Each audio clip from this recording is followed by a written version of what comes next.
Communication is a dynamic process. Through this process, we convey a thought or feeling to others. The process operates at several levels: verbal, non-verbal, symbolic. The non-verbal level is a very crucial one, but people know very little about it, and they tend to ignore it. Research points out that in face-to-face communication, the impact of the message depends about 10% on the words used, 35 to 40% on voice intonation, and about 50 to 55% on non-verbal communication or body language. The study of body language is the study of gestures, eye contact, postures, and the use of space or territory. A person's body language suggests his or her positive or negative attitudes, feelings, prejudices, status, and the nature of relationship with others. Most of the time we are not even aware of our body language, and this makes it even more revealing. This part of the film highlights what is happening beneath the surface. We hope that it would give you some insight into yourself and others, and that it will enhance your understanding and ultimately better your interpersonal communication. Morning, Mr. Kurma. Hello, Arun. Sit down, please.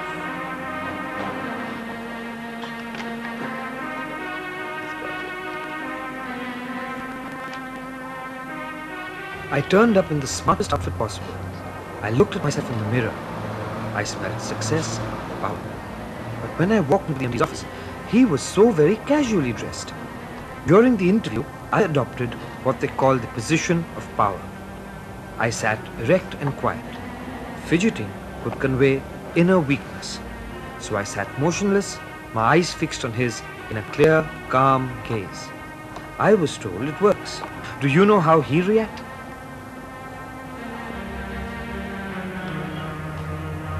Is anything the matter with you? Matter? No, why? You sit so still as though you had a slip disc or something. Anyway, I have your drawings. I'll get back to you. All right then. Bye. That was my one big chance, and it nearly met with disaster, thanks to your body language. But later, you got a job in the same company, and you're still working there. Yes, well, fortunately, I had already sent them my project reports and drawings. The executive director of the company liked them, and so did the department concerned. That's why I got the job. Left to your body language, I would have been on the streets. You see, Arun, you're good at your work, and that is your saving grace. The problem was you tried to use power without knowing when to use it, for whom to use it, and how to use it. It's a very risky thing, and it requires some awareness of body language. You see, in verbal communication, the unit of communication is a word. In non-verbal communication, the unit is a gesture. But words have many meanings, and we know what meaning to choose by looking at context, and the same applies in non-verbal communication. You have to look at the totality, the composite, and this requires keen observation on your part. Furthermore, there are some gestures which are universal, some are cultural. So you have to learn to differentiate which are cultural and which are universal. So first I suggest you learn to observe before you learn to interpret. And for this, you need awareness in the Zen sense of the term. That is moment to moment awareness.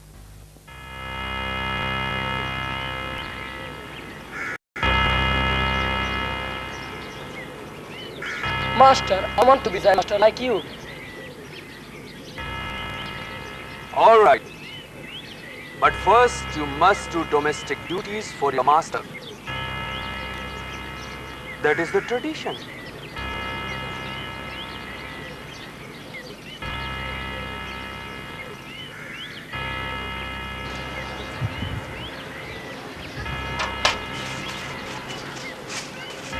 Master, I have been with you for 6 months, doing all the housework, but you have not given me a single lesson in Zen.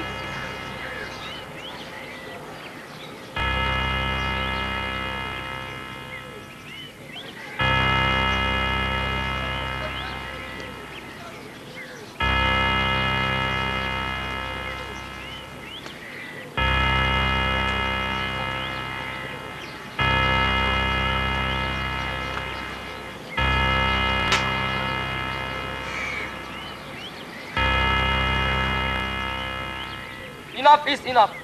I must leave this place, but not before.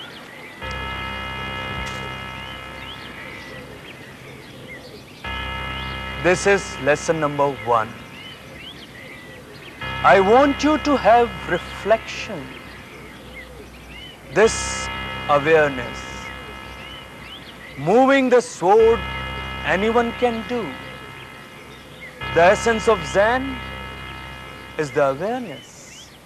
Just like in Zen Buddhism, the essence of communication is also awareness. Moment to moment awareness as to what is happening within you, what is happening without you. You are aware of how you feel. You are aware of how the other person might be feeling. These are the factors that you have to consider, because communication is a dynamic process. And a very interesting part of the process is whenever there is a conflict between a verbal message and a non-verbal message, people intuitively will react to the non-verbal message.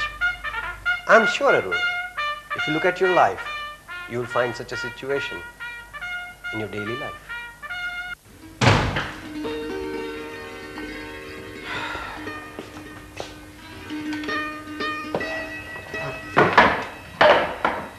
What's the matter? Are you all right? Yeah, I'm fine.